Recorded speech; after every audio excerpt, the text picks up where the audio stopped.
If you're a maintenance supervisor at a manufacturing facility and your machinery isn't working right, Grainger knows you need to understand what's wrong as soon as possible. So when a conveyor motor falters, Grainger offers diagnostic tools like calibration kits and multimeters to help you identify and fix the problem. With Grainger, you can be confident you have everything you need to keep your facility running smoothly. Call 1-800-GRAINGER, click Grainger.com, or just stop by. Grainger, for the ones who get it done.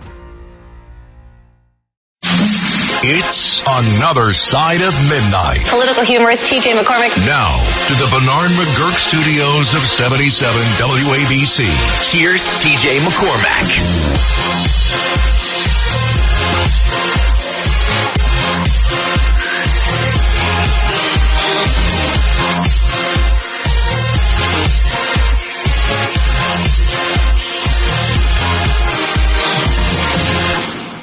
Good morning once again. It's 2:05 here. Another Side of Midnight. I'm TJ McCormick, and it's 77 WABC. 1-800-848-9222. 1-800-848-9222. And for the next 3 hours, the phones are open, and we are welcoming your comments on anything at all. What in the Jeebus is going on in this country? What in sweet, feathery, loving Jesus is, and you know, hey, it's the Lord's Day. It's Sunday. So, good morning. Good, happy Sunday morning to you all. And it's going to be a sad Sunday. I think that we skipped something I'm going to say Charlie Kirk again. I mean, we're all talking about Charlie Kirk, and it's almost like a hashtag Charlie Kirk, or it's almost like big picture Charlie Kirk, in the sense that it's a topic, it's a subject. I think we missed something. We all acknowledge the fact that it's so sad because he was a young man. We kept saying, you know, young man, beautiful young wife, beautiful young children, family, young, successful, principled, Christian, wildly successful. I mean, I didn't even realize, I didn't realize how massively successful this guy and Turning Point are. But again, I think in the shock and awe of the news part of it, I get the feeling, I just feel like we missed the really, really, really human part of it.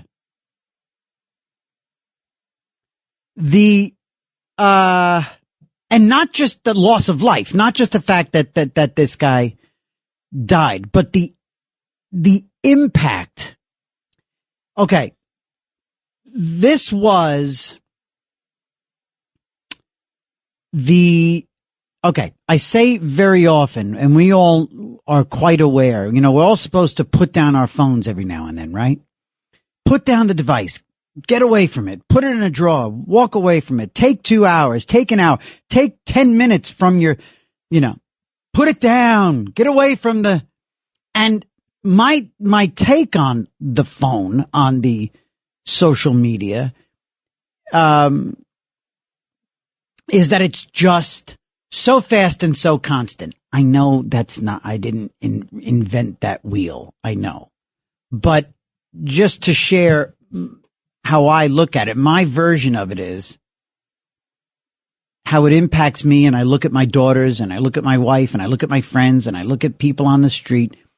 And it's the constant. For me, it's the speed. It's not the vastness of the information. It's not the whole wide world in the palm of your hand. It's the speed. For me, it's the rapid rate of input. And the great radio host Art Bell called this version of the new world that we're in the quickening. Right now, that was a larger net that he was casting around the world with that phrase. But I apply this quickening, this rapid pace of information. And I just don't believe that we're wired for this. We can't handle all that truth. We can't handle the truth. We can't handle the speed at which it comes in. So, Charlie Kirk, from the moment we all heard that he had been shot, and I was on the set of a news program. I was at a news network, and I was on the set of a news program doing commentary, talking about politics, talking about the news, talking about the world. And I was sitting there in a little suit with very competent, capable news anchors and producers and all this. From the moment he was shot or word came out, it was off to the races, like rapid. And ever since. So what it is we've got this awful, awful tragedy. We've got this insanely hyper-political situation, hyper-political guy. We've got a hyper-political president. We have a hyper-political opposition. We have hyper-political factions within each. We have the ultra MAGAs. We have we have straight up old style Republicans. We have far left socialist. We have gender ideology people. We have just straight up regular old Kennedy type Union Democrats. I just vote Democrat. We have anti-Semites and we have racists. All off to the races, staking their claims, staking their real estate in the Charlie Kirk thing. I'm one of them. And we're running. And it's a rapid sprint.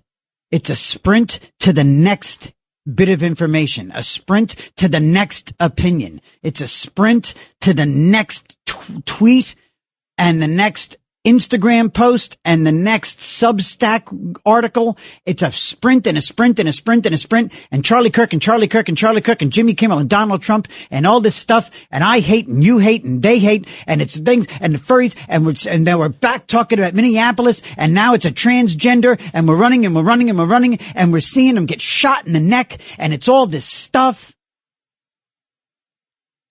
And there was a really, I think we really, I think we missed the ball on the truly human side of this. That way too many of us saw this guy die. Way too many of us saw that video. Oh, can we open up the phone? 1-800-848-9222. 1-800-848-9222. We all saw this guy take it in the neck. And that image and the immediate what happened to his body. I don't want to say. And we're not supposed to see that stuff. Regular work a day. And I think we also, I don't think we put our arms, or I didn't, certainly. I got hyper political on it. And I got selfish and I got angry and I got indignant. And I mean, I reached out to my daughter right away and I told my 16-year-old who is, I mentioned she's a Turning Point USA. She has a chapter. She's the president of her chapter. She loves Charlie Kirk, knows all about his family. She's learned so much about what she knows from watching his videos. She's impressed by him for all the right reasons. This guy, his entire reach was young people. And I feel like all of the adults, the old adults, the seasoned adults, Yeah, 20, 21, 18. Yeah, I know they're adults, but come on, we all know. They're not like us adults. I don't think we spent enough time as a society, as a media. I didn't as a dad. I think partially because I didn't want to draw too much attention to what happened to him. I think I shied away from him dying, so I didn't talk about it enough with Millie. I should have. But there was a real emotional, human thing that happened here. And it was so traumatic. And part of what I'm kind of getting at is what I was saying we just barely escaped by a hundredth of an inch when they didn't get Donald Trump a year ago, July, in Butler. They came, I kept saying, like all of us, we all said, my God, can you imagine if they had caught that on camera all around the world, the president being exploded, which is what would have happened. It would have been a gory movie. It would have been Saving Private Ryan. It would have been. And now a year and change later, it happens to a guy looking to have a conversation. And anyway, I don't know. I think that was my thought today. That just I kept thinking to myself, I think all I can remember the conversation being, except for when Erica Kirk gave her a speech or, had her moment, last Friday, a week ago Friday. There was there was a human moment there, and all the rest of it has been politics. And real and media real estate and finger pointing and blame and believe me, I'm not getting holier than thou. I've been blaming and pointing fingers. I've been angry. I've been gender terrorism. I've been all of it, and I'm going to keep being all of it because it's what I do and it's what we do and all that. And the thing is they don't have to be mutually exclusive. We can be a bunch of pontificating mudslingers. We can do that. But every once in a while, we got to take off the uniform. We got to take off the helmet, undo the gloves, and have some human contact. And I really feel today, as I got, Saturday, as I got contemplative and thinking about this morning's show, that's kind of where I kept landing. I kept landing on the headlines and the news cycles and the stories. And aside from the references to who Charlie Kirk is and his family, and maybe I'm wrong. Maybe I'm totally wrong. And that's why 1-800-848-9222, 1-800-848-9222. If I'm totally missing it and it just got past me, if you saw more of this, I just didn't. And I'm talking specifically about trying to, and I don't know who was in charge, who's supposed to reach to the young people. Maybe along the way, that could have been something that J.D. Vance did when he was out there. Maybe tomorrow. Or I'm sorry, later today, maybe later this morning at the memorial out in Arizona. Maybe today some of the speakers will hit those notes and make an outreach. And I don't even know what to say. I don't have answers. And, but I can tell you that again, out of fear of drawing attention to the death. All right. And I'm just being kind of like off the cuff and honest. I didn't talk too much about it with my 16-year-old. And I regret that. And there's still time. Can still do it. And I took her at her word. She's like, no, I'm good. I'm okay. No, it sucks, She did get teary here and there. And of course we kept talking to her, but didn't really draw too much out. So I don't know. And I think all of this because I'm thinking, and I've seen a couple of references to it, and it's a little trending. It's a little trending to the point where this made me wonder too. And then we'll get to the phones. I see you all there. And that is, what exactly? Because we are truly at each other's throats now. What would it take for like true insanity to break out? What would it take for, and this is, I don't know, it's crazy talk. I don't know, but I'm saying I'm reading a couple of trending things on social media to the point where it got me, and I'm kind of rubbing my chin on that kind of emoji. I'm like that with the eyebrow. Although my wife gifted me some Botox for TV, so I really can't quite lift my eyebrow. I'm serious, guys. Bill and Tony are the absolute antithesis of dudes that would ever entertain Botox.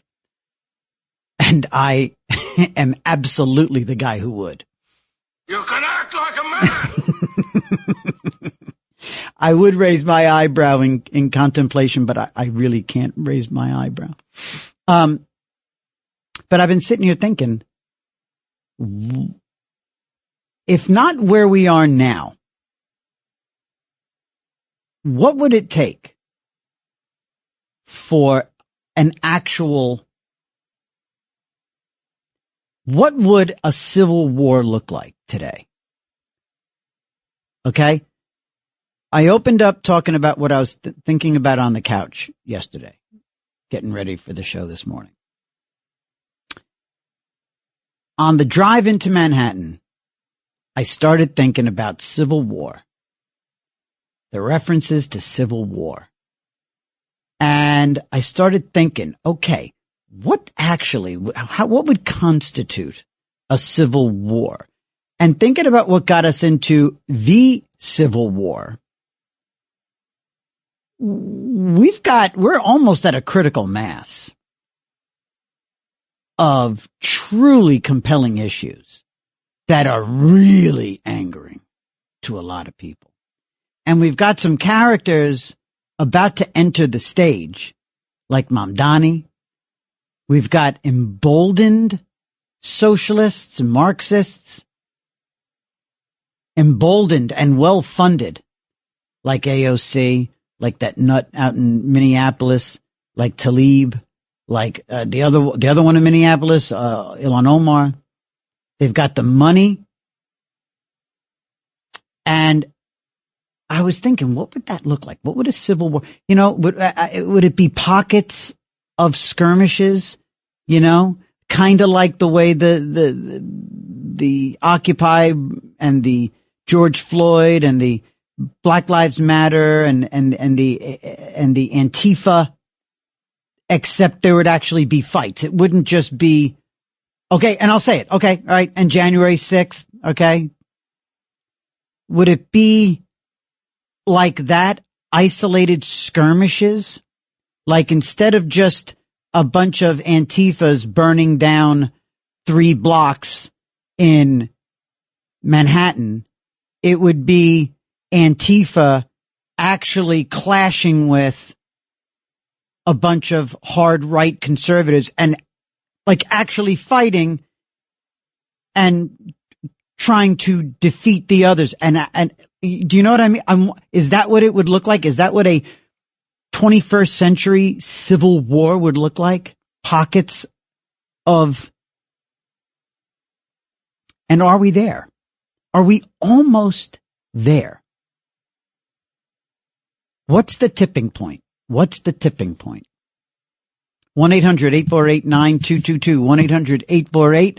1-800-848-WABC. And I am looking at, let's go to line 1. Paul, line 1, good morning. Welcome to Another Side of Midnight. Your show leaves us all spellbound. You are an intellectual genius, my man. I got a problem with the people who are dismissing Charlie Kirk's security. If you watch the psycho killer walking along the back of the building, you'll notice there's a parking lot there. Easy to set up one phase of security. You could have drones coming out of that parking lot. You could have a couple of guys on the roofs, binoculars. There's so many ways that they did not secure that. I have a problem with it. And I have a problem with it because I'm the guy who solved the Beltway sniper case years ago in Washington, D.C. in Maryland. Oh, wow. And I did. I did it from watching the TV, the scenes from the TV. They had these experts on TV. The only thing they're experts at is getting on TV. One guy who's always on TV, right? He said it was a bunch of college kids. I don't want to get into the whole thing, but I said it was at least one team of snipers doing this, and they're concealing themselves. So what's your take on Charlie Kirk? What's your take on Charlie Kirk? Well, my take on Kirk is there's this massive security breach. This man should have been better protected. And so let me ask you this, Paul. I like the way that you think and the way that you view the world and the way what I was just getting at a few moments ago before I came to the phones. What do you think would be a tipping point that would start some sort of civil war? What would a civil war look like in the 21st century? It wouldn't be, lines and rows of standing armies and guys being conscripted and women. It would be, I could imagine it being like, again, I would compare it to like, let's say an Antifa riot, except you would have Antifa and a bunch of gender ideology people meeting in a neighborhood with a bunch of, Proud Boys or whomever. And instead of one side just doing a bunch of damage and protesting and burning down a building, actual combat ensues. That's kind of, I don't know. Maybe I'm just talking like total insanity, but I don't know. What do you think? Well, first of all, we've already had two civil wars. The Revolutionary War was really a civil war because those 13 colonies belonged to King George and they uprised. That's like a civil. Then the one in the 1800s. Yep. So we already had two, but we got to remember, because of open borders, every enemy of America has their people inside this country. They will become activated. They're doing it now. We've had over 1 million people murdered. In the last 60 years, we've had over 1 million people murdered, over 1 million women raped, all kinds of robberies, assaults that have gone on. I mean, that doesn't even, civil wars around the world don't even compare to those numbers that we've had just from ordinary people going out there. I always said that the criminals were the left's army in the street. Those were their guys out there, and just turn them loose. Don't ever take on America with a uniform.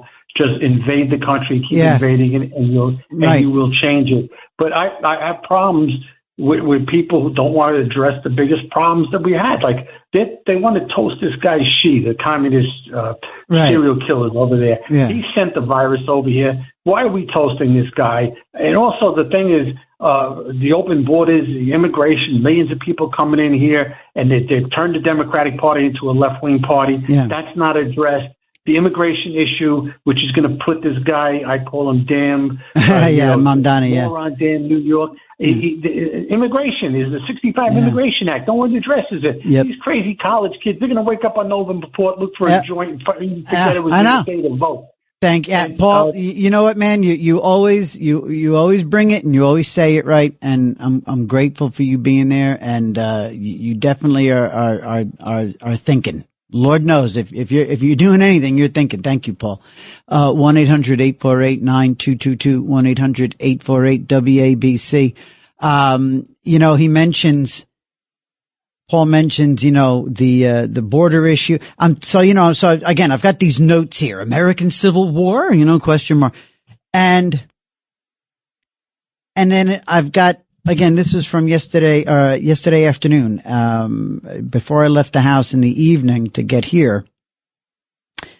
What if, and the idea of this, the two sides. Okay. So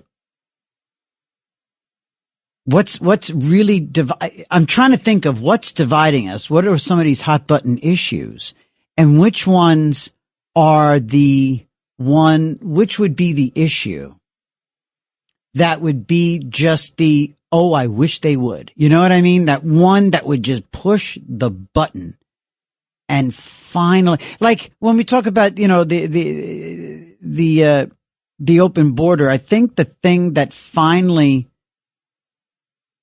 had Biden and Harris retreating was just that critical mass of murders. Young women being raped and murdered.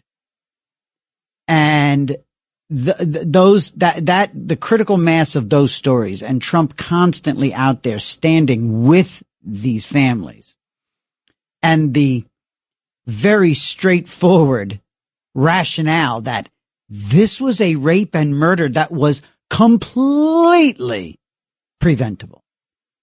See, so like something like that sort of issue with a black and white, no nonsense. And you've got gender ideology. There's people out there. And you know what? I think it's the whole idea of one naked guy in a locker room with my daughter, one naked guy and with my daughter. And when something like that blows up just one too many times, and now you add in this gender terrorism, which absolutely this trans terrorism is a thing. It is a thing. The trans community has been terrorizing the mainstream gay movement, if you want to call it a movement. But this trans ideology has been ideologically terrorizing straight up Democrats and the LGBT community and strong arming them into submission. And that's where we are now. Lawfare, sovereignty. And I just think, for me, if I think about what might tip over into some version of a civil war, might be what might happen here in Manhattan, here in New York City with Mamdani. I don't know if the results of his mayoralty, his administration, I don't know. Is a civil war even a possible thing? I think is my question. And what would that look like? Is it possible? What would it look like? And what do you think would be the thing that would get us there? That, and did we put our arms around American youth when it comes to the Charlie Kirk thing like we really needed to? I don't think we did. I think we told the story 1,000 times, but I don't know if we really showed the kids some compassion. I don't know. All right, we've got to take a break. It's bottom of the hour. When we come back, we'll talk to BJ, Tony, Sandra, Jeffrey. I think Michael might be there. And we'll talk to all of you. 1-800-848-9222. It's Another Side of Midnight with me, TJ McCormick, here on 77 WABC. All night long, this is Another Side of Midnight with TJ McCormick. 77 WABC. It's Another Side of Midnight. Political humorist TJ McCormick. Now, to the Bernard McGurk studios of 77 WABC. Here's TJ McCormick.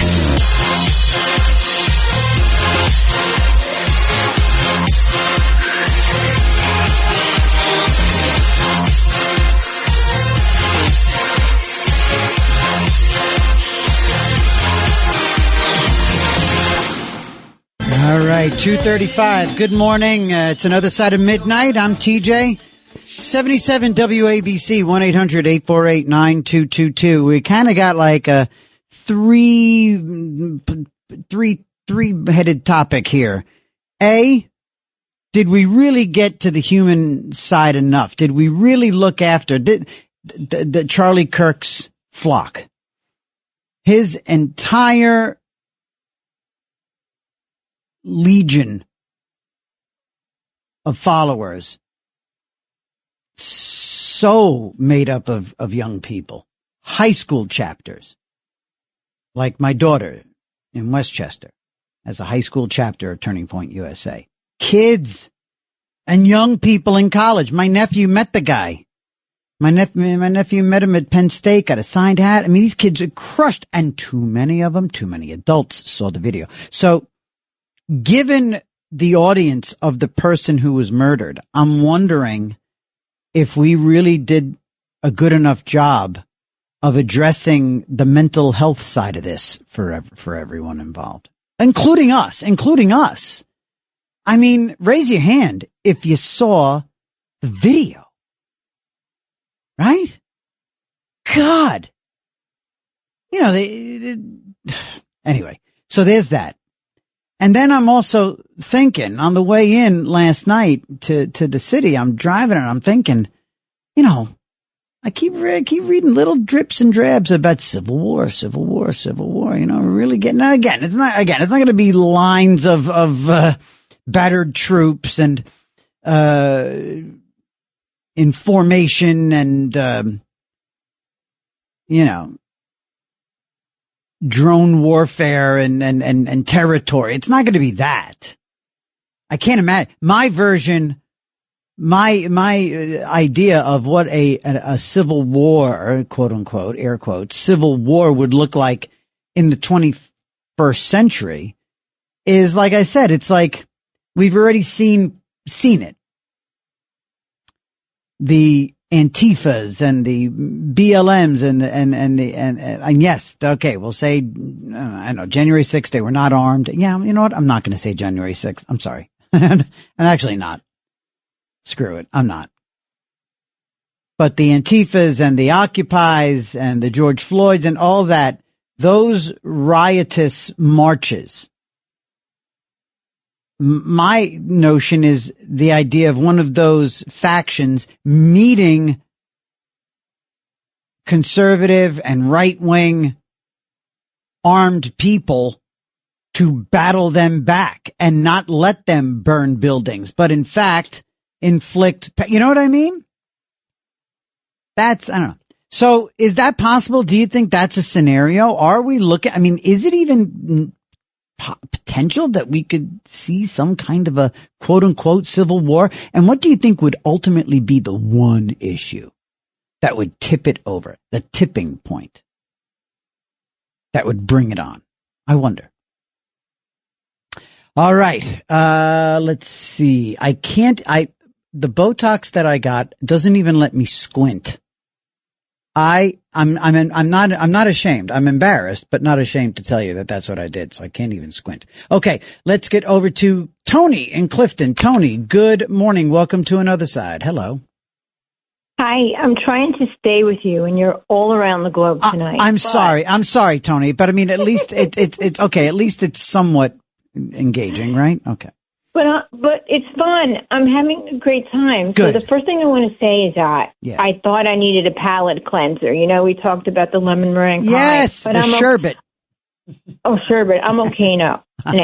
So You're awesome. And I did a bit of Botox too, so you're going to be fine. Yeah. I was so happy when I did it. I love it. I've done it before. I love it. Yeah, you know, it's great to look young and cute and beautiful. And sexy and hot and gorgeous. Go on, Tony. Let's just talk us girls. And not tired, you know, because it really did help. Like, you know, it was really for under the eyes and you just got a fresh look. You always look rested and it was a beautiful thing. There you go. So, you know, I was thinking about what you said and I sort of want to just address everything you said, but here's where I'm going with this. Sure. I want to start by saying that I remember, which you do, when JFK was assassinated. We all kind of saw a bit of it, not vividly. Right. And young people were very affected by it. So I agree with you. To this day, I'll never forget it. Here's the difference. I remember, even though I was in grade school, I remember that the world, there was like a hush around the world when he was assassinated, even though more would follow. We had a sense as young people that something really, there was a lot of hate and everybody was really mad. And that's what young people remember. And I want to say that it's ominous that Charlie Kirk, one of the last things, or I guess earlier in the year, he said something really bad is going to happen. They've been playing it like he was expecting this. And then I took a deep breath and I said, you know, TJ, it's because not just of one thing, it's because of everything. It's because our country was almost lost. And leading into the 4 years, previously to the 4 years of Biden, we had a lockdown, which was very bad for our young people. Yep. My heart bleeds. Great point. Damn it. Great point, Tony. Go ahead. Keep going.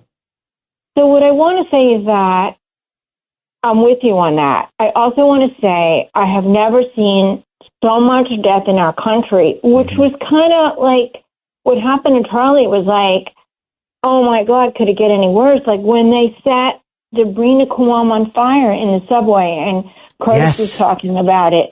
She was from the high school nearby.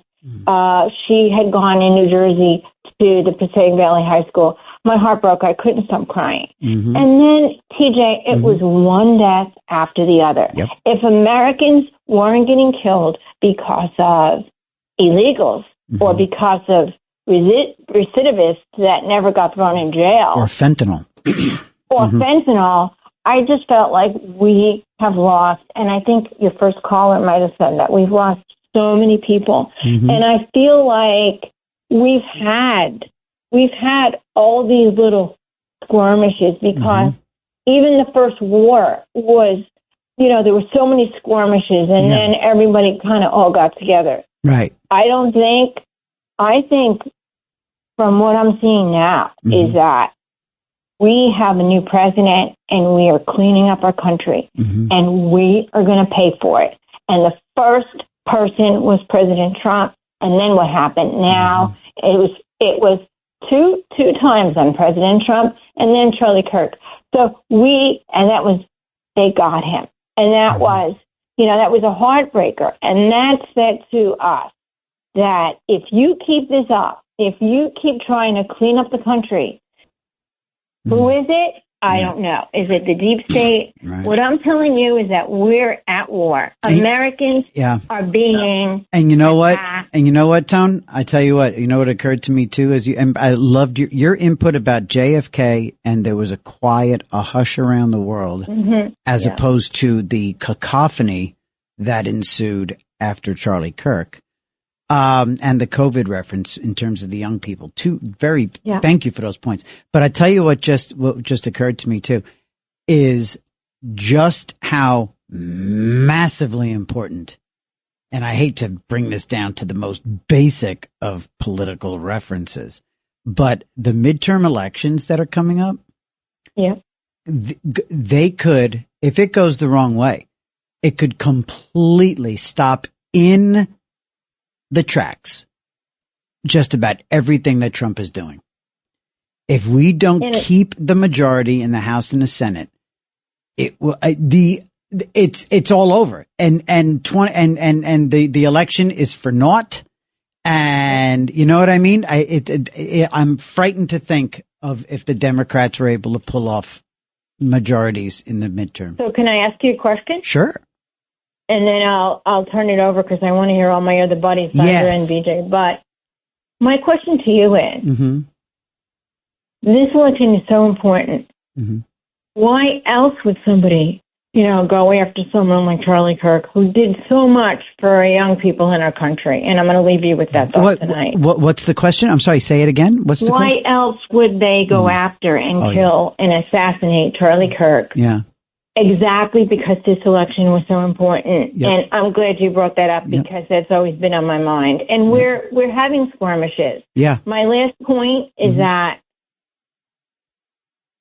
when it comes to our president, he's the one I think that's holding back all the communists that are in our I want to say in our House of Representatives, our senators, our country. He's our firewall. Holding it back. He's our firewall. He's that firewall. Yep. Trump. And if let me finish and then I'll say goodnight. I think, and I get nervous to say this, but I think that if he goes in a direction that's too strong, we're gonna have a problem in our country. He hasn't been strong. I call the White House and I'll tell you this, I call all the time and I say, get rid of all those communists that are in the House of Representatives and all over our country. They have not been vetted for communism and anti-American activities. You're right. Have a good night. You too, Tone. Thank you so much, Tony. All right. You're the best. Thank you.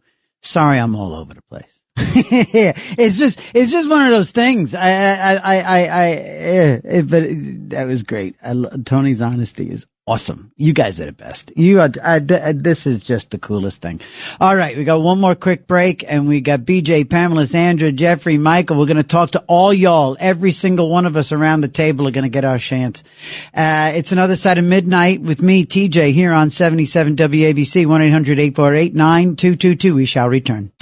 All night long. This is another side of midnight with TJ McCormack. 77 WABC. It's another side of midnight. Political humorist TJ McCormack. Now to the Bernard McGurk studios of 77 WABC. Here's TJ McCormack.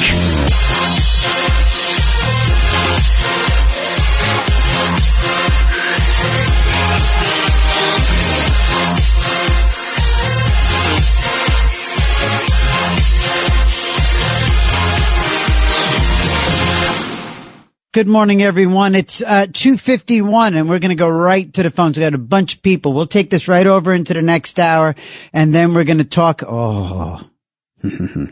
This morning we are talking shadow people. Hold on a second. Something just erupted on my phone, like from out of the blue, and that was really creepy. Just as I'm about to say we're going to talk about shadow people, my phone just like erupted in some kind of craziness. Shadow people, a paranormal phenomenon, and near and dear to me. I've had experiences. Have you? I wonder. We're going to talk to an absolutely fascinating expert on this. And you're going to dig it. You're going to dig it. It's going to be really good. So we're going to do that later this morning. Let's get over to let me see. Oh, Sandra. Sandra, good morning. Good morning. Good morning, Sandra. Good morning. I just want to. Good morning, TJ. I want to say that I listened to every single word you said when you opened up your show tonight, and I was really, really touched. Thank you. And I it's like you covered everything. It's like this is what we're all going through. You covered it all. And I think we're all on overdrive, and we're all, what do we do with all this stuff that we know about that's going on, and how do we handle it? Mm-hmm. And then I was very touched with your daughter, how she's a part of Turning Point. Mm-hmm. And as far as Charlie Kirk goes, I have to be honest with you. Yeah. I would see him on TV, and I would say to myself, he seems like a nice guy. One day I'll tune in. I'll get to know what he stands for. But honestly, I didn't know until, unfortunately, he passed away. Sure. See, and that's sad that it took so long, and it took this to happen for me to find out about this remarkable man. And I'm so touched that your daughter is a part of it, because I'm now listening to all his YouTubes, and and I see all these young people mesmerized by him, happy, smiling. It's a beautiful thing, and for this to happen is so sad. And then I wanted to say that you brought up the word Civil War. Last week I brought it up with a phone screen because I feel that we are going into stage 1 of Civil War. He said, "Oh, no, I don't think you should talk about that part because it's too frightening for people." So I didn't, of course, but I feel that we are in Civil War right now. I feel the shootings going on. It's not like when you think of Civil War, I think of the horses, Right. Yeah, that's why I'm saying it's like... I know. It's different. It's so different now, but we are. People are shooting each other left and right all the time. And just the other day, RFK's home had a bomb threat. And look what they did to Charlie Kirk and President Trump, and it goes on and on and on and on. So to me, that's the early stage of a civil war, and it will get worse in many ways, like you discussed. Yeah. So, I feel this is a tough time that we're facing, and you covered it all in your beautiful opening tonight. Thank you. You're welcome. So that's what I wanted to say. Oh, Sandra, thank you so much. That means a lot, and especially because sometimes when I'm talking like that, as the words are coming out of my mouth, I'm thinking, am I making any sense at all? A lot of sense. You made a lot of sense. You're the best. Thank you, Sandra. Thank you. I'm grateful. Grateful that all of you are here with me right now. Really, it means a lot. And cause look, this is what we got, right? We got each other, you know? 1-800-848-9222. And let's get over to Jeffrey in Queens. Jeffrey, good morning. Welcome. Welcome, TJ. How are you? I'm well. Thank you. Of course. All right, let's say a couple things. So historically first, in this country, the Scopes trial, killing Mockingbird, the Christian, that group of people, they've been, as Bill O'Reilly was saying 30 years ago, the secular progressives versus the other part of the country, those are two irreconcilable forces, but that's just, okay, so forget the current thing with Charlie Kirk. This has been going on for a long time in America, 150 years, and there hasn't been a civil war between those two groups. Now, as to what you're saying, let me get to it. Sure. I want to drive this. I feel like no one said this, and I'm going to be the one to say it. No. There's not going to be. We finally have a president who is going to, if there is like the when BLM rioted in the summer of 2020. Now he will stop that. Okay. Now we have this new phenomenon of the gender, the gender ideology, the trans terrorism, the trans. Okay, there will be. Here's a phrase they use. I mean. Asymmetric warfare. In other words, the terrorism, the trans terrorists, and you'll have the Antifa terrorists, and they'll be met by the government. Thank God we have Trump. Okay, let's not talk after the elections if that changes. No, he'll still be president, and if they riot or if they kill people, he will take it on himself for the U.S. government will infiltrate, like they stopped the Panthers. Whatever group wants to terrorize America will be stopped by the government. It's not going to be. There's no civil war. I mean, what's a scenario? What group? Okay, I did see on YouTube. I saw a Christian guy come out and say, he was calling for a war. He was saying the government stay out of it. Let's just, you let me and I don't know who he was targeting, but whoever he sees as his enemy, he was saying, let's do it. Did you see that video? You saw it? Yes. Go ahead. Oh, I'm just saying that would be an example of, but. Short of that, a mobilization of two forces, that's not going to happen. What's going to happen is Trump is the answer that Biden was not to these groups. And I hear you, man. I hear you. What are civil war? Yeah. What forces? The Christians aren't going to. They're not going to kill out to hurt anybody. They have their movement. They're not about killing. Hey, listen. You know what? Actually, and Jeffrey, thank you for introducing another few subjects there. You know what occurred to me too, and I'm gonna weave this in the next hour as well as we keep talking about. Gosh. Are we looking at a potential, what would a civil war look like? And I like that people have their opinions, and it seems like a lot of people are kind of agreeing with my little thought about skirmishes here and there and clashes that are kind of like the riots we've already seen in the past 5 or 6, 7 years. And there was an interesting subject recently discussed in Congress about AM radio and places like this, 77 WABC. We're on the front lines of discussing it, and when emergencies break out, we're on the front lines. Stations like WABC, well, we're the only station like WABC, but we're on the front lines, and we're there. We disseminate the information. We are the emergency source. And AM radio started to slip a little bit, and there's a movement to ensure that we have it in our cars especially. We're going to talk about that in the next hour. Everybody stay there. We're not done with this subject. here on Another Side of Midnight with me, TJ, on 77 WABC. We'll be right back. It's Another Side of Midnight, 77 WABC. This is Another Side of Midnight with TJ McCormack. Now to the Bernard McGurk studios of 77 WABC. Here's TJ McCormack.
Good morning, gang.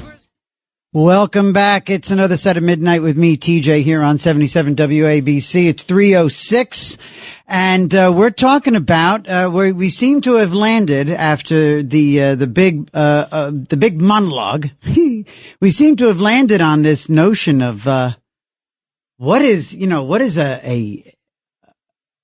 would a civil war look like? Like, I would, and what would get us there? If we're not there now, and we had a couple of people suggesting that actually we are there. We've been there. You know, thousands of incidents of violence and rape and murder, you know, committed by people who came over the border illegally. We've had skirmishes in the streets. We've had neighborhoods burned with protests, but it's all been that, so much of that violence has been from the one side. And I think the next step is actual clashes. It's fighting back in the streets. Like, you know, I mean, yes, no, certainly it's not going to be, again, linear grids of soldiers, you know, no, but I don't know. But I think the other thing I'm really curious about is what's going to be that subject? What's going to be that next hit? that really, really puts it over. If the first hit on Trump had worked, that would have been something. That would have absolutely been a tipping point, a turning point, no pun intended. And I just wonder. And the other thing too that people seem to be resonating with based on the calls in the first hour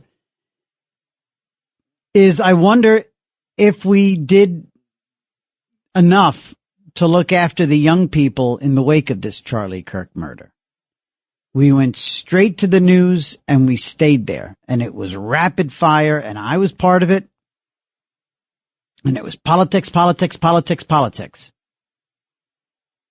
And news, and blame.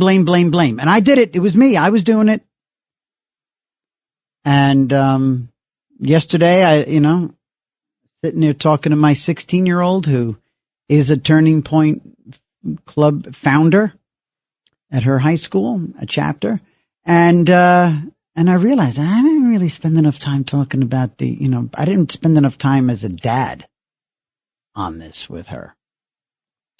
So plenty of time to make that up, and I'm gonna. Let's get over to Shannon on line 4. Shannon, good morning. Welcome. Hi, TJ. Hello there. Hello. Good morning. Now, full disclosure, just because I can't not.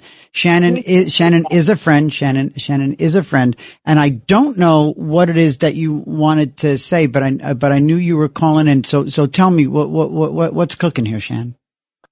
So Charlie Kirk. Mm-hmm. Let's talk about that for 1 second, real quick. I'm not going to stretch this out, but a 14-year-old found him years ago, which she always seems to find these things like way before I do, which amazes me with her.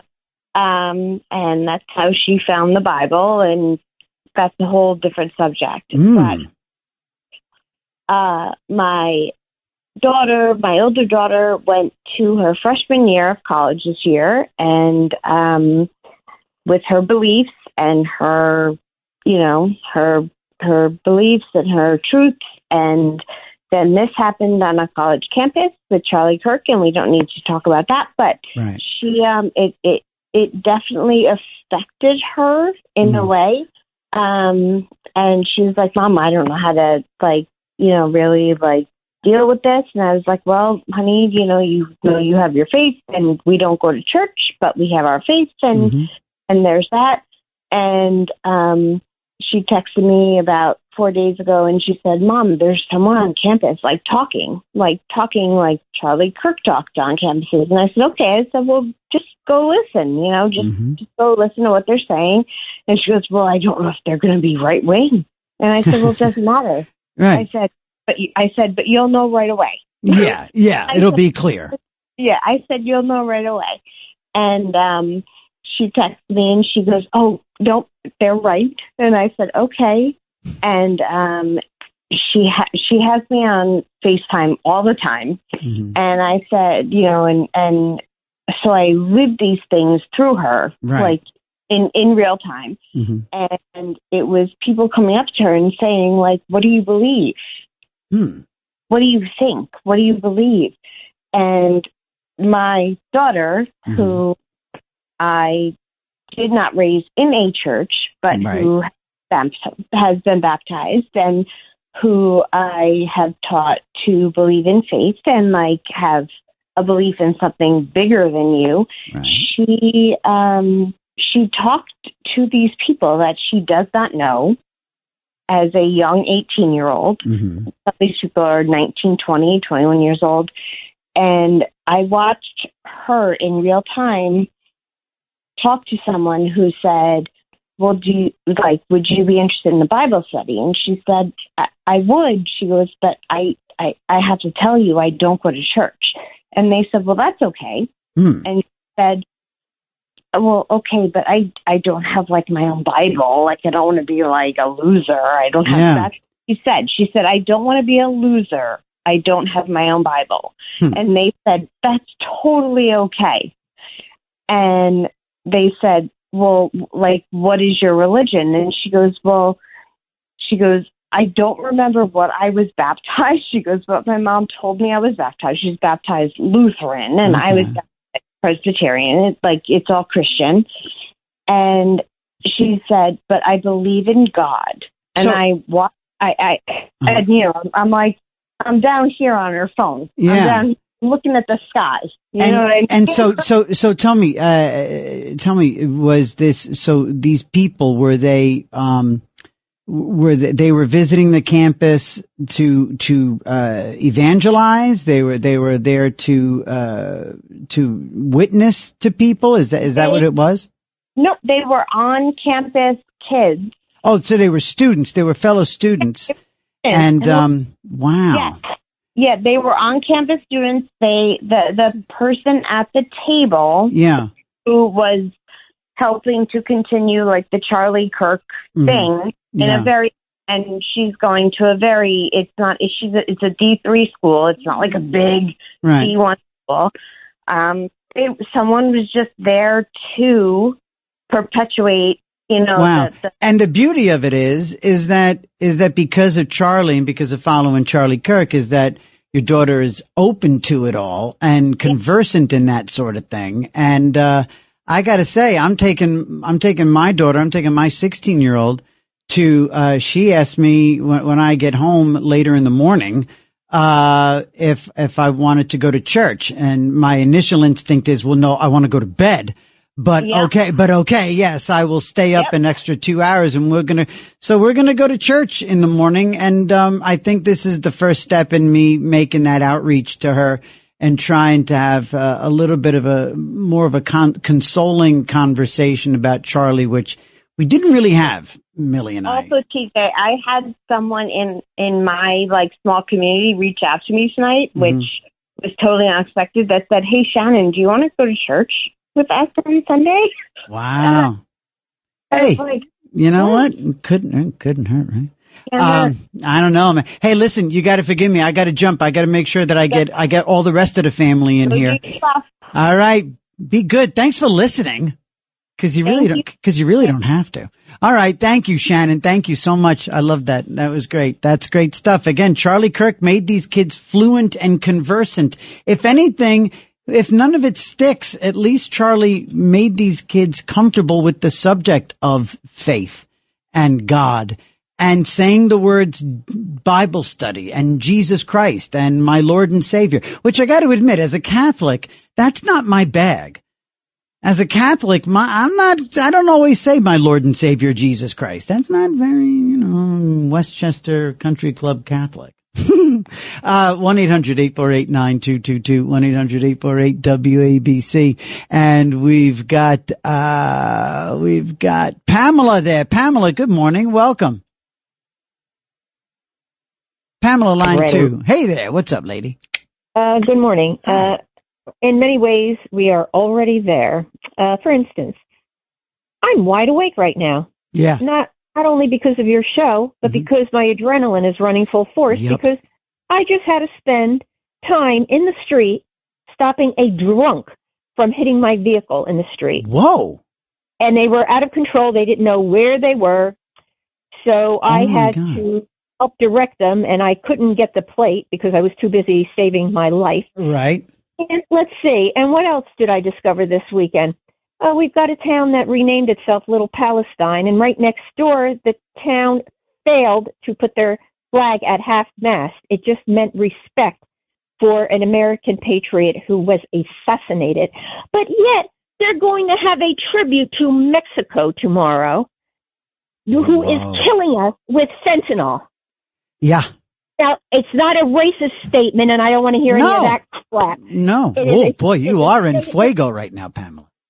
Oh, well, yeah, you haven't really seen this side of me because, when you're a woman alone a lot of the time in this world, you got to get tough or die. Especially, I don't live with Obama and Dershowitz on Nantucket, and I'm not protected from the evils of what's going on. So I have to live it with the speeding cars and the quality of life going down the toilet. Yeah. And you know what it's going to end up in the future? Do you ever see the movie Red Dawn? Yeah, Patrick Swayze. Yep. Because we are there. We are there. And it really, the bottom fell out. My neighborhood has really gone to crap because the effects of the Biden administration are showing itself. They're lingering, aren't they? There's a lot of cleanup on Aisle America, isn't there? Ooh, that's a hashtag. There's a big cleanup on Aisle America, and Trump is doing his best, right? It's just, you know what? It's going to take 3 generations to clean this mess up, if it happens at all. You know what, Pamela? Right. And also, I was told today. Yes. I was told today that, and I'm friendly with this person, and she's Panamanian. And I was saying,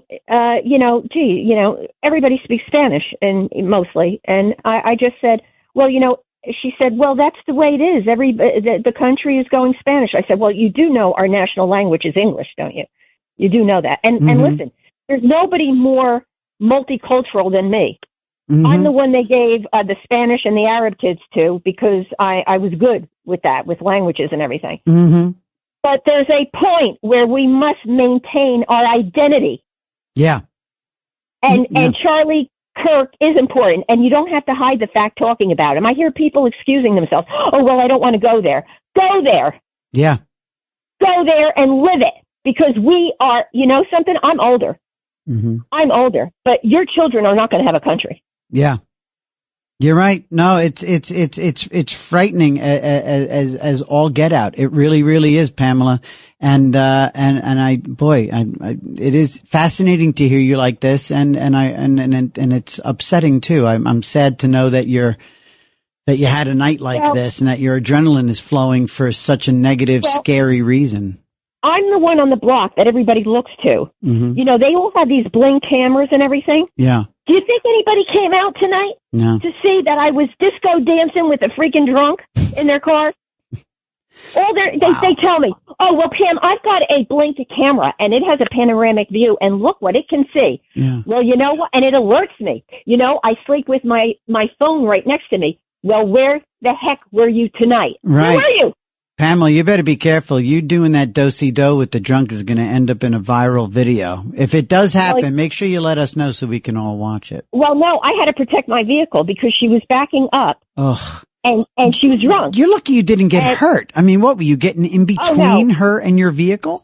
Well, I'm pretty quick on my feet when you're a special ed teacher. And yeah, that's true. You're constantly and you know what? ducking and I was weaving. also a new kid on the block when I was a kid. And there was, it was like a Carrie episode. So oh, geez. Oh, yeah. There were some other things involved. So you either get tough or perish. Wow. Oy vey. All right, lady. Well, hang in there, and thank you for the call. And Red Dawn, that is a scenario for sure. 1-800-848-9222. So I mentioned a minute ago, here, we are on the front lines, WABC, right? We are where we come to have these conversations, right? And so many people call up, especially during the day. How many people call from the cars?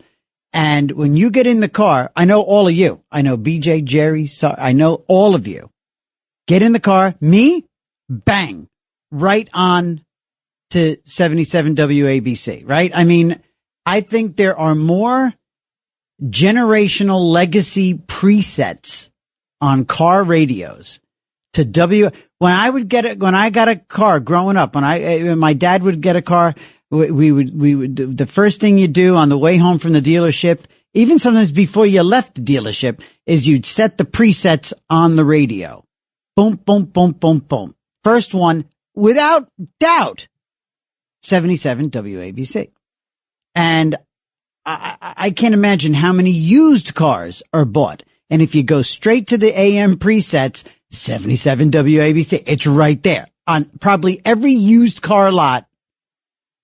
The presets on the radios, AM side, 77 WABC, and the other ones don't matter.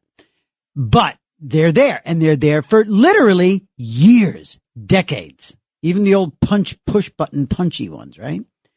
And so a lot of cars these days, if you get them with the, the computerized, the app-based type smart screen version of entertainment systems, they were starting to slip and not have AM radio.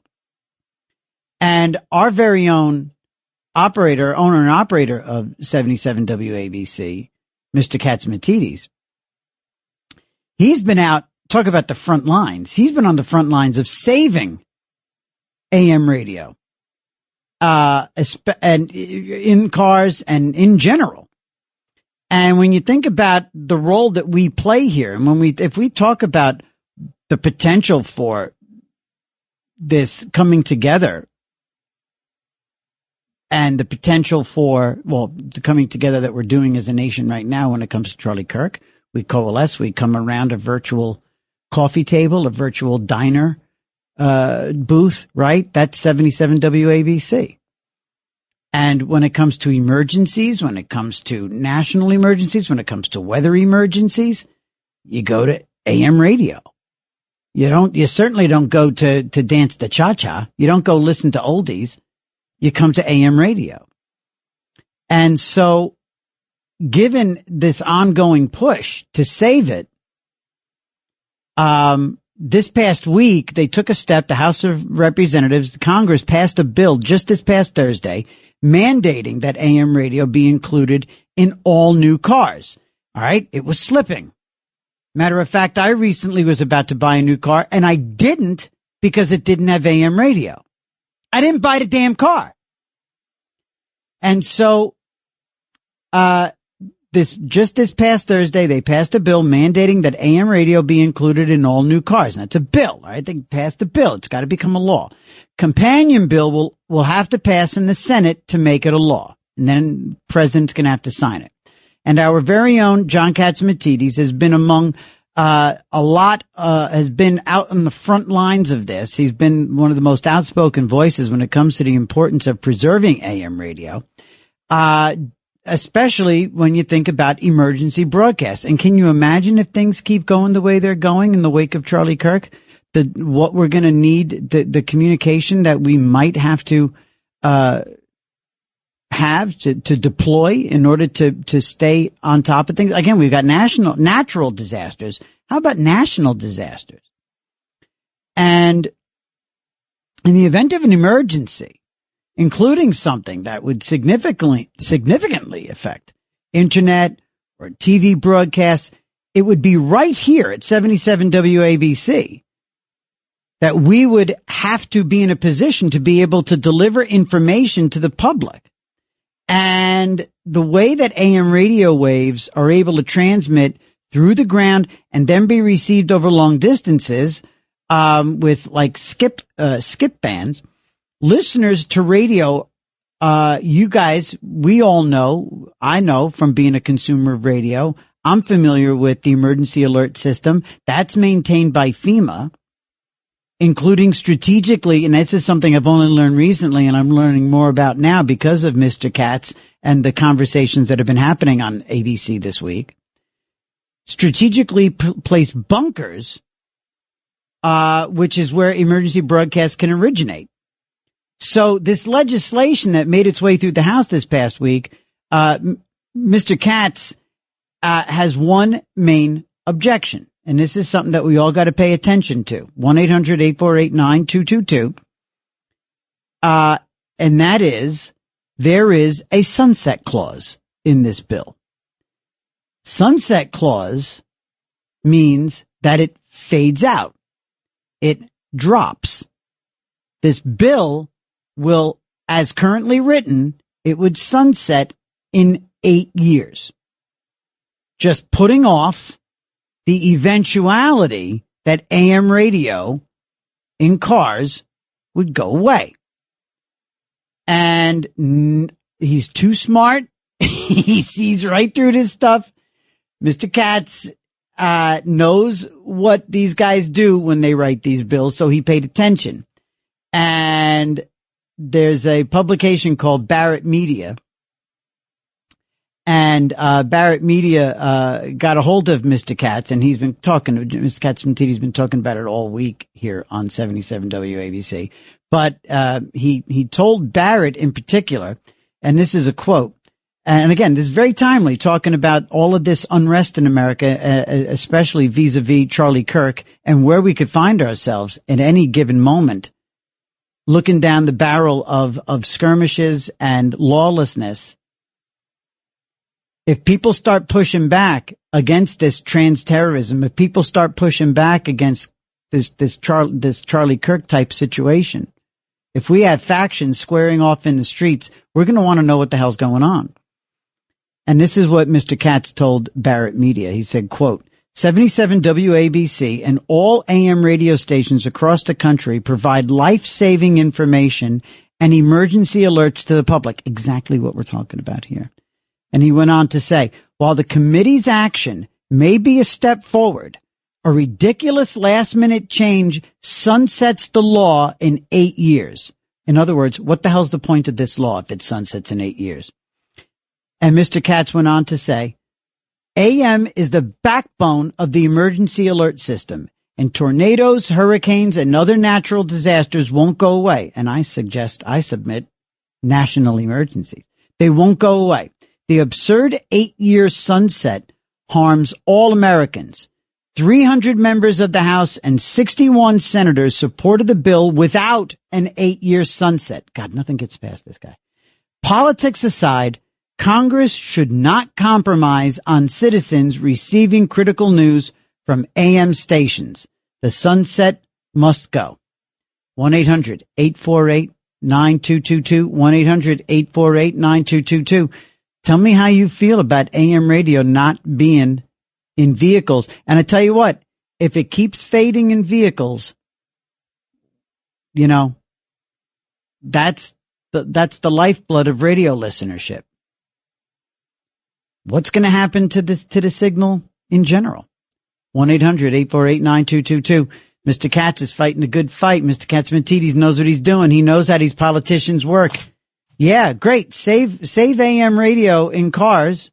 But what? It's going to sunset? It already passed. It was already passing without the clause. All of a sudden, it's going to fade in 8 years. All right, we got to take a break here, gang. 1-800-848-9222. How do you feel about that?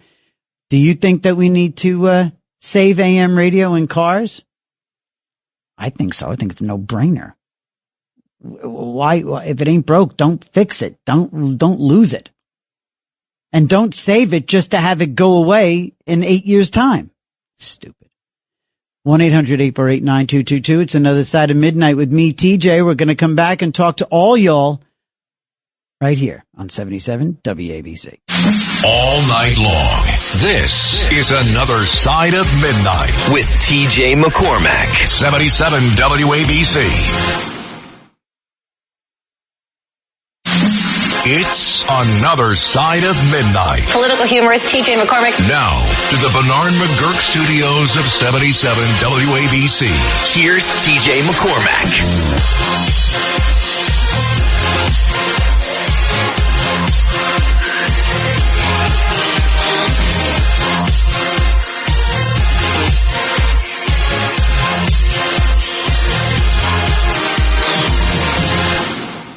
All right, we're back. It's 3:33 and 40. Oh, I almost had it at 3:33:33.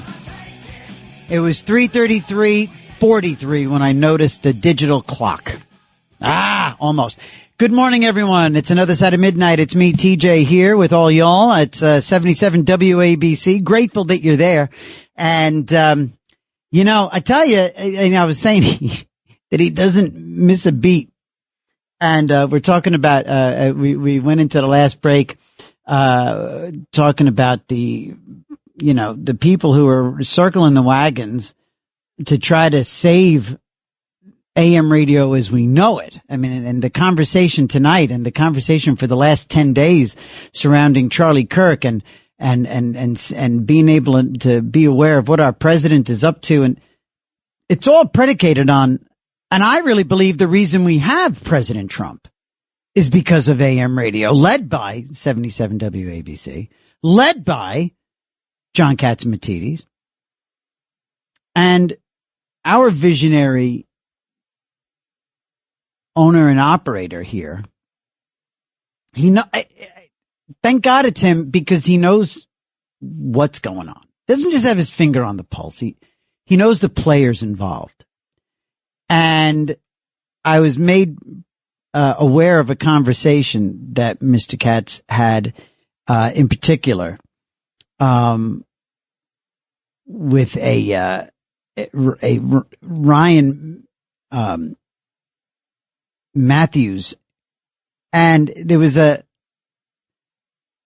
fascinating thing that Mr. Katz was making us, anybody listening and paying attention, aware of. You know, we're talking about saving the AM signal in new automobiles. And again, if you're just tuning in, a bill passed the House to do just that. And then at the last minute, they added in a sunset clause. And that sunset clause has this bill fading out, the bill to protect AM radio in automobiles, fading out in 8 years. So Mr. Katsimatidis rightfully says, so what the hell's the point of the law in the first place? And turns out, he's got his own sources, Mr. Katz does, no kidding, that General Motors is led by a lefty, a woke type CEO. And you wonder, is the CEO himself woke? Is it that they have people in their family that push them to a certain extent? Is that where the woke ideology? Because you wouldn't think that, you know, a big time CEO of a massive major industrial company like that would be woke, would be lefty.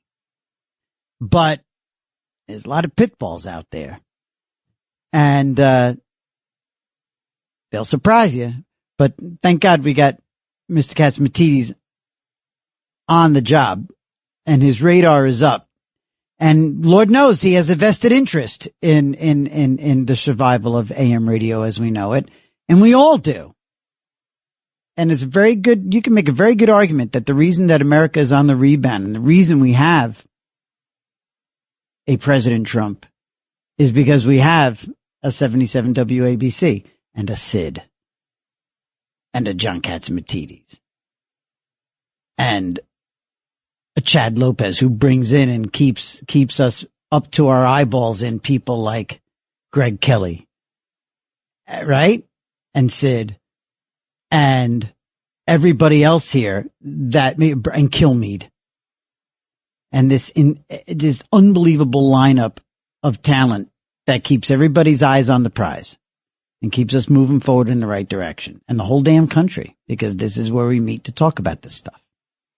1-800-848-9222. Speaking about talking about this stuff, let's get over to BJ in Queens. BJ, good morning. Welcome. Hey, good morning, TJ. Good morning. You know, I was thinking about this topic. Well, I called originally, you know, today's a day of mourning. I think it is. We really have to have a very specific, directed conversations with the young people in our life. Yes. About their values, about who to let into their circle, who not to let into their circle. Yes. I think we also have to, I mean, these colleges have to be scrubbed. Mm-hmm. I mean, you know, you have a huge sprawling campus like that. Anybody and his brother can go up to the roof. Mm-hmm. When I was a kid in college, only bad things happened on the roof of buildings that were unprotected. Mm-hmm. Yep. And you know, it's still the same today in the 21st century. Right. You also said, you know, what a civil war looks like. You don't need to imagine Soylent Green or any of these horrible dystopian pictures. All you need to do is look at Northern Ireland in the 70s and 80s, or Gaza, or Syria. That's what it looks like. And once it starts, you won't know how to stop it. Right. There's no amount of peace, so it's really behooves all of us. I'll say this about Charlie Kirk. Charlie Kirk pulled the curtain back on how rotted the moral core of this country really is. Yep. Could you imagine Johnny Carson going on after a tragedy and saying the things that Jimmy Kimmel said, or Jay Leno for that matter, or Conan O'Brien? Mm-hmm. I mean, to me, I think a little bit of our soul died last week. Very much so. On a big, wide, deep level, something died. You know why? Because, they missed.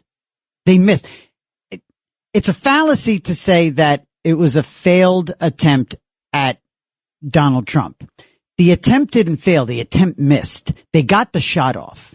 It was God that saved the president's life. Last Wednesday, a week ago Wednesday, on the 10th, they got to Charlie Kirk. They got to all of us. I think all of us feel like we were there. I don't know. I don't know if I'm saying it right. I may not be articulating it right, BJ, but they by getting to Charlie, they got to us on an emotional level, and that's what they were trying to do in Butler. Yeah, you know what I mean. And it's up to all of us to. I know exactly what you mean. They aimed a knife at the heart of conservative America. And I'm hoping that they didn't. This is why I got to talk to my daughter later in the morning, and we all got to circle the wagons and talk to all the young people and tell them, look, don't be cowed by this. Don't let this freak you out and think that, wait a minute. They got my guy. I'm just going to shut up now, because that's what the other side wants. That's what they were trying to do. And I'm going to say this too. The parents who pay this tuition demand from the politicians and demand from these administrators. These administrators are weak. They couldn't protect our children. God forbid anything. It was horrible that Charlie died. But God forbid that could have been really far worse. Oh yeah, it could have, and it still could be, and it still could be. BJ, let's hope they're not emboldened. Let's hope these trans terrorists and these leftists and these Mamdanis, let's hope that they don't feel like they have the wind at their backs. Let's hope that they don't have some feeling of inevitability here. No, they don't. I think there's a lot of stopgaps. I mean, I saw this during when Biden took the election in 2020. We still had the House and Senate by a hair. We prevented him from doing a lot of damage. Our republic is very resilient and strong, but it can be lost if we're not careful. And you know what? To your point, and I'm sorry to interrupt, but you know what? To your point, the republic is strong and the Constitution is strong. And you know what? I even used that example a couple of times when in the first Trump administration, when Trump was, quote unquote, according to the other side, overreaching. And remember the checks and balances. Remember when he wanted to stop the Muslim travel, right? The Muslim travel ban. They went crazy. They went crazy, but also right, wrong, or indifferent, there was pushback. He got restrained. The Supreme Court slowed it down. Things work. Checks and balances, and I mean, and so, you're right. To your point, we have a strong republic. We have a strong system, and let's hope that this well-funded leftist insurgency, doesn't game the system and gain any ground. I got to jump, BJ. I got to take a break, but I'm grateful to talk to you as always. All right, friends, we're going to take our quarter of the hour break. We're going to get into our phones, and we're going to get to the 4 o'clock hour, and we're going to talk some interesting stuff in that last hour. All right. Stay right there. It's Another Side of Midnight with me, TJ. 77 WABC AM radio. Are you listening in your car? Yeah. Be grateful. All right. We'll be right back. All night long. This is Another Side of Midnight with TJ McCormack. 77 WABC. It's Another Side of Midnight. Political humorist TJ McCormick. Now, to the Bernard McGurk studios of 77 WABC. Here's TJ McCormack.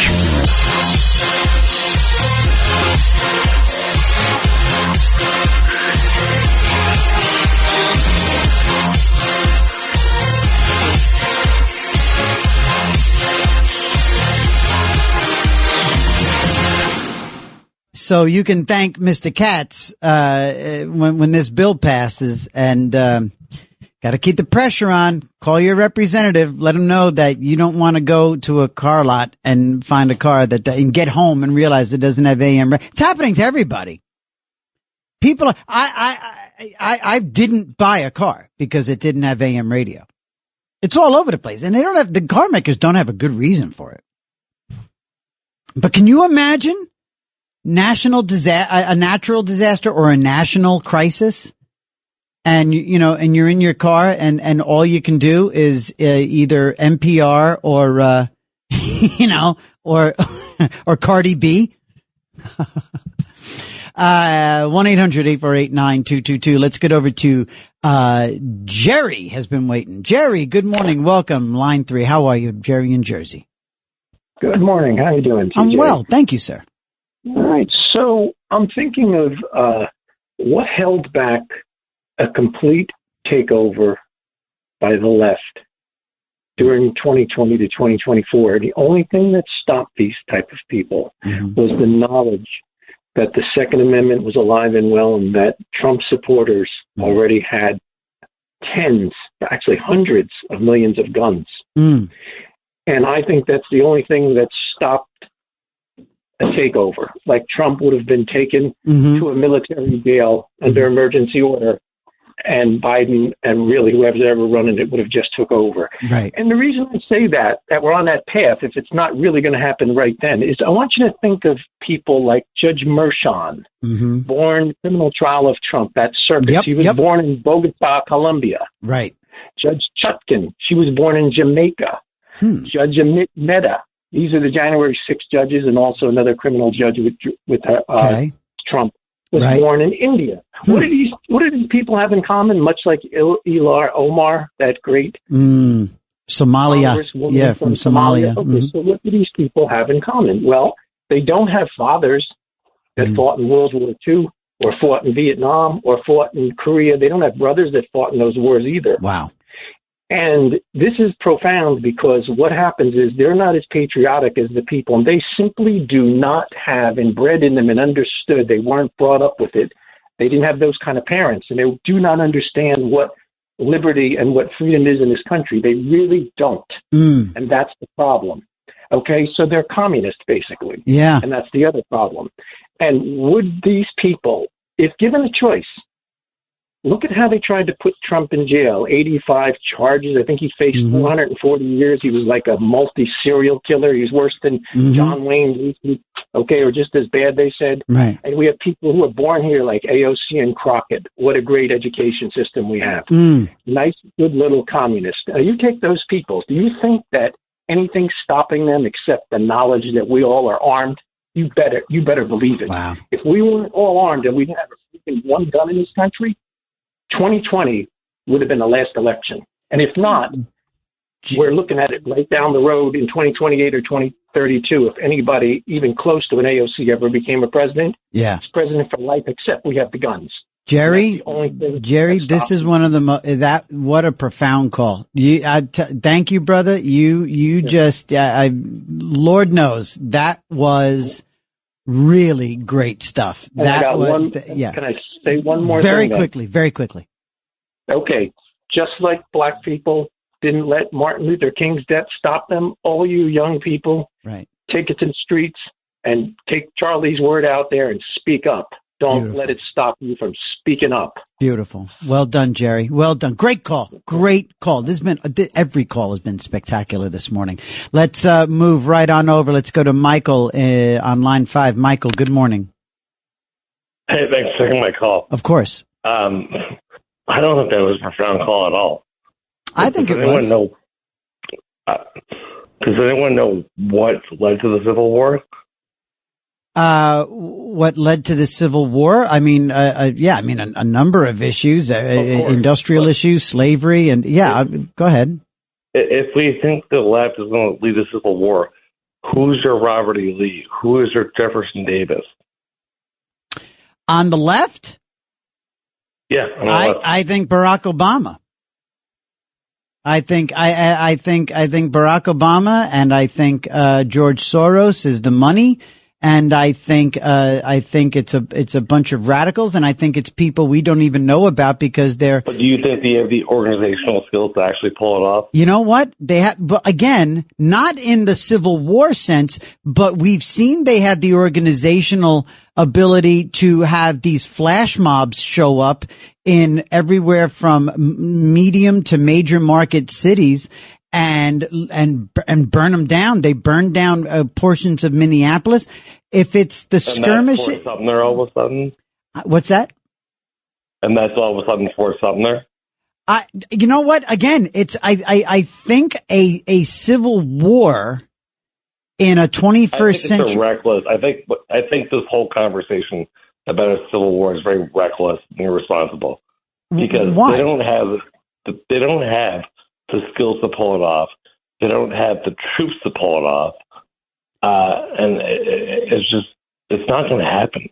It's not going to happen. Well, but here's the thing. We saw riots. But what I'm saying is take the riots and look, I'm not take the civil riot, take the riots and add a component of challenges, add a component of an opposite minded, similar type of mob, and you've got, instead of just Antifa running wild in the streets and burning down, 6 blocks of Detroit, all of a sudden, imagine Antifa being met with a force of say, gun owners, people who are these homeowners or something like that, an opposing force and meet them in the streets. Do you want the government to respond or do you want civilians to respond?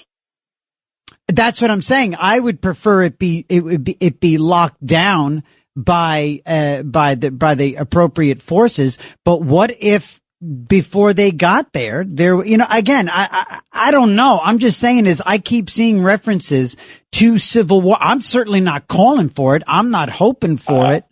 I have not seen, you're the one that's saying there's going to be a civil war. No, I'm not saying there's going to be. I'm not saying there's going to be. I'm asking what would. You're the one that's bringing it up over and over again. I've not heard anyone else in the station say that ever. Well, Michael, what I'm asking is what would it look like if there ever was one? Right? If there ever was another one, and what would be the issue that put it over the top? I mean, it's like we're being resilient and thank God nothing has ever blown up. And there could be a ton of issues, but who's going to fight the war? Again, who's your Jefferson Davis? Who's your Robert E. Lee? Yeah, that's a great point, and who knows? Who knows if there's even one out there? God knows. I hope that it doesn't ever happen, but I don't think it's reckless and it's to talk about I do want to say scenarios. Charlie Kirk though, because I called him for Charlie Kirk. Yes, please. So get to it, Michael. Instead of criticizing me and saying I'm reckless, say what you want to say about Charlie Kirk. Criticize you. It's America, right? That's Charlie Kirk. Yeah. Wanted, right? All right. Well, yes. Okay. So what do you want to say about Charlie Kirk, Michael? Instead of wasting time on other subjects. Well, I'm not wasting time. I was talking about a subject you brought up. Yeah. Okay. So you got 10 seconds to give me what you want to say about Charlie Kirk. I think more ink has been spilled about his death than was ever JFK, RFK, Martin Luther King, because of the media, because of the way it was. Mm-hmm. It's just a perpetuation of grievances, perpetuation of why he died. Mm-hmm. And it's horrible. Of course it's horrible, but I look at people like Megyn Kelly, who I love, who I think is the gold standard of media, and all she's talked about for the past week is Charlie Kirk. Yeah. Well, it's a profound subject. Thank you, Michael, for calling in. I mean, it just is. I mean, again, we saw, just the very bare bones fact that we saw the guy die. So many of us didn't want to see it. I was at a TV network and had a camera literally shoved in my face saying, "Did you see this?" And before I could even know what I was looking at, I saw Charlie get shot in the neck. Oy. All right, gang. It's 3:59 coming up on 4 o'clock. When we get back, going to take care of SAR and Frank and Joaquin, and then we're going to get over to our palate cleanser for the morning. It's another side of midnight here on 77 WABC, 1-800-848-9222. And I'm grateful that you're there. Are you listening in a car? Hopefully we'll be able to for a long time. We'll see. It's another side of midnight, 77 WABC. This is another side of midnight with TJ McCormack. Now to the Bernard McGurk studios of 77 WABC. Here's TJ McCormack.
Good morning, everyone. 1-800-848-9222. It's 77 WABC. It's another side of midnight with me, TJ McCormack. And we've been talking about a wide range of stuff. And, it all started off talking about, did we really wrap our arms around the young people who in this country either lost someone they looked up to, in many cases followed,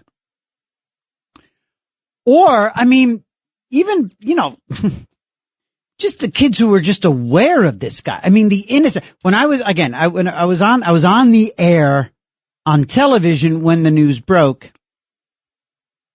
that he had been shot. And once it was confirmed that he was shot, we were talking about it on the air. And then, we had word where I was at that network, we had word that he had died about 20 minutes before they went on the air with it, because you have to get stuff confirmed. You have to get it confirmed. And we had it from somebody who was in the hospital. All right. But we couldn't go with it because we had to get it confirmed. And anyway, the point is that from that moment on, I mean, you know, when they came to me, when we came back on the air and we talked about the fact that Charlie, that we were waiting for the word as to his status. My first comment was, you know, that he was, you know, he was talking to young people. His whole thing was talking about things, and his saying, one of his sayings was, you know, when people stop talking, bad things happen. But also that it was a loss of innocence. Not the most original take on my part. It wasn't the most original thing that I could have said, but it was true, and it was one of the first things I thought of. Is that young people around the country just had their innocence shattered in the sense that a hero of theirs, you know, was most likely gone. I mean, by then we had seen the video, and there was no way that he was going to survive that.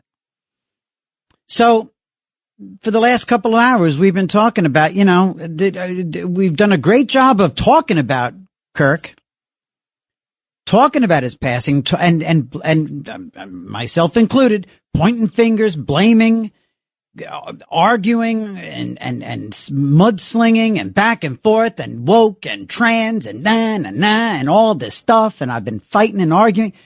And in the middle of all of it, there's like millions of young people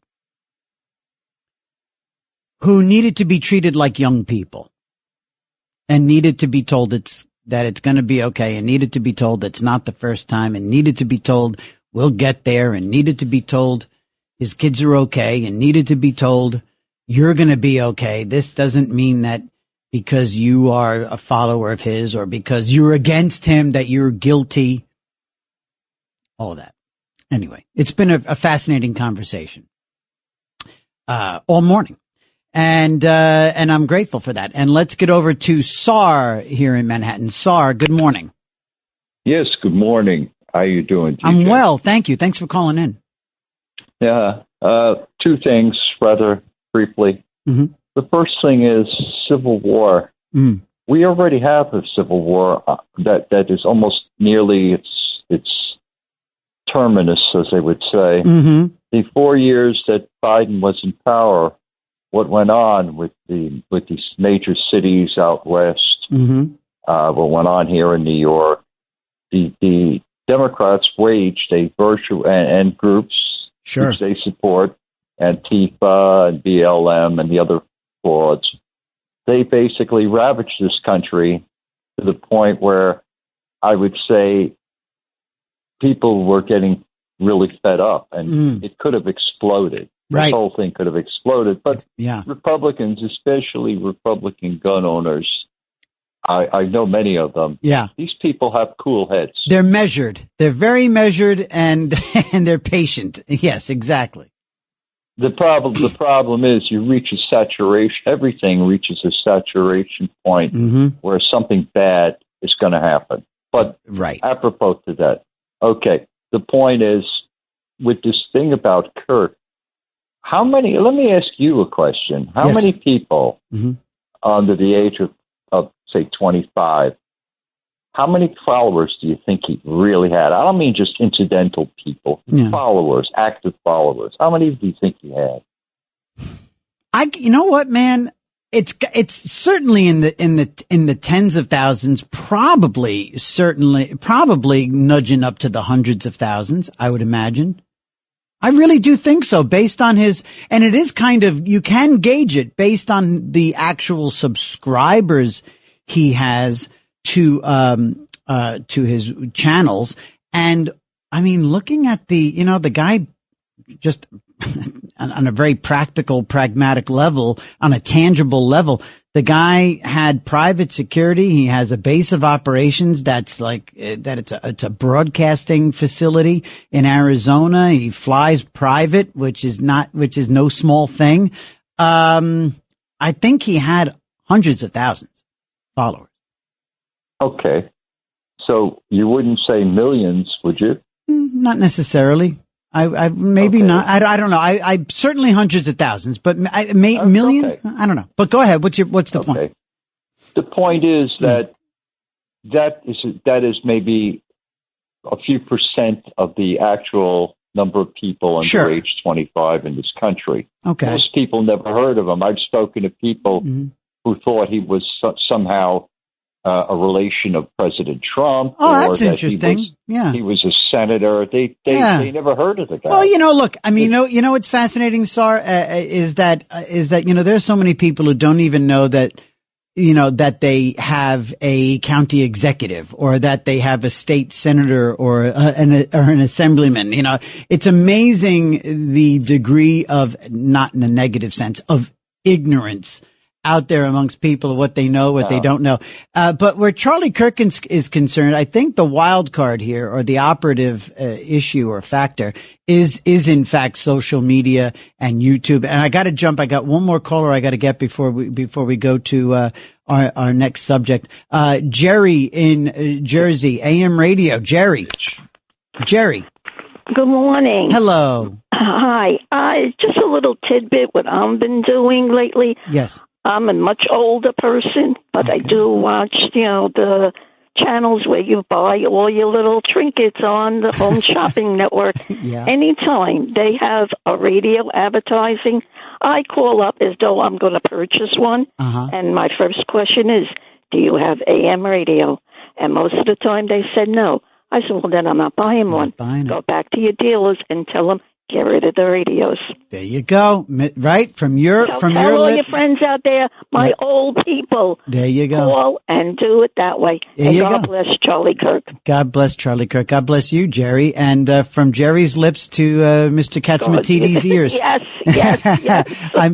I have a feeling Mr. Katz is probably hearing you say that, and it sounds great to him. And friends, look, if you're going to buy a car, if you ask the dealer, say, does this baby have an AM radio?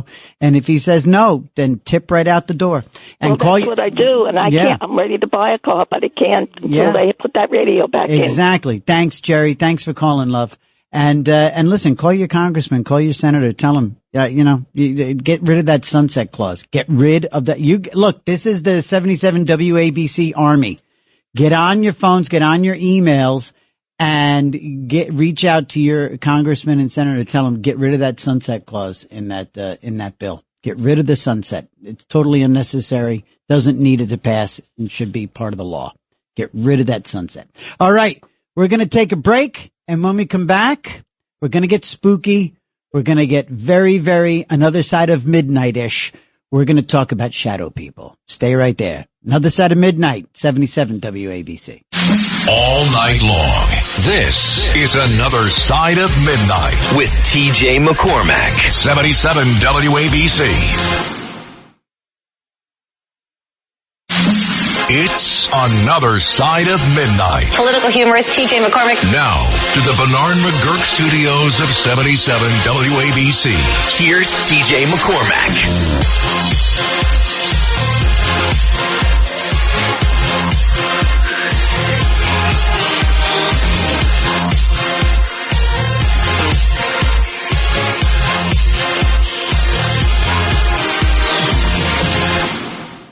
Thank you to Tony and Bill. Been a great weekend again. Very, very grateful for the support. And we're getting you right up to 5 a.m. We got Liz Radabali ready to roll with the 5 a.m. newscast, as we always do on a Sunday morning. And let's get to one of our absolute regulars here. Joaquin gonna bring us home. Good morning, Joaquin. Hey, good morning, TJ. The earlier deja vu might be a good example of what you're talking about with the shadow people. I've never actually experienced the shadow people, but I'm sure that, those instances of deja vu, they're awfully strange. Yes, the time slip thing. Yes. So, there's been a methodic, incremental creep of leftist, really globalism taking over this country. Sure. And as far as, the type of civil war you're talking about, if anything happens, I think it's really going to be small situations because, people on the right, like me, you know, and it's even hard to even say that we're hard right wing because actually we're center. In other words, we believe, you know, in Americanism. Right. And, you know, so trying to paint the picture that we're hard right, that's completely wrong. But there's been just a methodic leftist creep towards the globalism. Sure. And, you know, the removal of AM radio from the cars, of course, that's another one because AM radio is really the last bastion of, you know, conservative media. The front lines. And it's where you go for an emergency, for crying out loud, right? Exactly. And you know, and the other thing, too, is unfortunately, you know, when you were talking about GM, you know, with their CEO, our universities, our educational system has now been turning out all these people who are leftists. You know, that's where they are a product from. And we've allowed the educational system to be co-opted by completely communist, Islamist also, you know, ideologies. And that's at the top. And the other thing, too, is even history, we've allowed it to be rewritten. Because, you know, when they talk about dark spots in our history like slavery and things like that, the fact of the matter is that the truth has not been taught. That we ended, you know, in Western civilization, we ended slavery. While it still went on in the rest of the world, the people that came here in the 1619 Project that everyone, you know, throws up, they were actually indentured servants at the time. You know, and they were sold. They were sold by their own people. Basically, the Muslims were the main slave traders in Africa. Right. And even though we ended it here, it was alive and well all over the world. You know, so, but you see, we could have a shared history between the races. Instead of being divided over it, we could sit here and say that, you know, something as a people, you know, we overcame this issue, you know? Right. And so everybody, you know, whether they be African American, you know, black, white, or whatever, you know, we overcame this together as a country, as a society, as a culture. You know, this is our history. Yeah. And we're allowing that to be taken away. You know, and the thing that I'm afraid of is that if the left, the Democrats, ever get power again, you know, they're going to want to come for the guns. And every time these situations come up with these shootings, you know, there's even some people on our side that think, well, maybe some, you know, common sense gun control. No, your Second Amendment is there to actually protect you, you know, from a tyrannical government. And the example was during the Biden administration, January 6th, as far as I'm concerned, that has to be thoroughly investigated because I believe that whole thing was an orchestration, you know, in order to paint us and also a false flag. Yeah, a false flag. You know, Joaquin, again, you just reminded me again of something that came up a couple of times now this morning. It is, and you just said, if the Democrats ever come back to power, everything that we are seeing, this good, healthy momentum, the stuff that Trump is doing, all this winning, could be stopped in its tracks if Republicans don't succeed in the midterms. These midterms, they're always big. This is huge because if the Republicans don't come through and take these midterms and maintain the House and Senate majorities, it is going to be a bonanza for the Democrats. They are going to go crazy. They are going to go nuts, and it's going to be impeachment. They're going to undo this, and they're going to block that, and they're going to slow roll this and that. And God forbid they come for the guns. God forbid. Now, granted, all those things, that would all be, you know, vetoed. But tell you what, Joaquin, baby, it's scary stuff. Everybody, what a weekend. This, just fantastic programs. So great to be with you Saturday and Sunday morning. We've just been having a really fascinating time. We really came together and put our arms around each other with the Charlie Kirk stuff for the last 2 weekends. We dissected some real heady stuff this morning, in particular, and I'm grateful for that. And I'm gonna take my 16-year-old to church this morning, and I'm gonna make it a point to put my arm around both girls because both girls really like Charlie Kirk, my 16-year-old especially. But, thanks for helping me work through this parenting stuff this morning. You guys were all right there for me for that, and I appreciate it. And I'll tell you how it goes when I see you next Saturday and Sunday here on 77 WABC and the other side of midnight. and getting you over to Liz. So enjoy the rest of your Sunday. Bill, Tone, thank you, fellas. Thanks, Mr. Katz. Everybody, I'll see you next weekend. Until then, I wish you all luck in the world. It's Another Side of Midnight, 77 WABC.